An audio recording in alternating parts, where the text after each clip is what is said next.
நான் அளவோடு ரசிப்பவள்,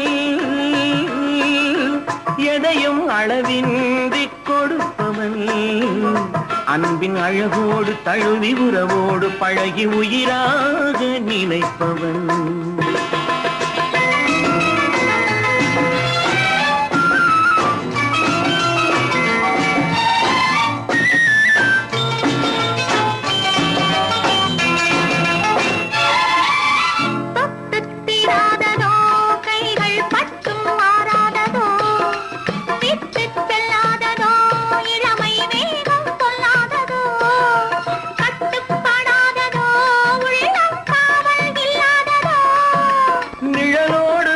குளிர் சேர இன்னும்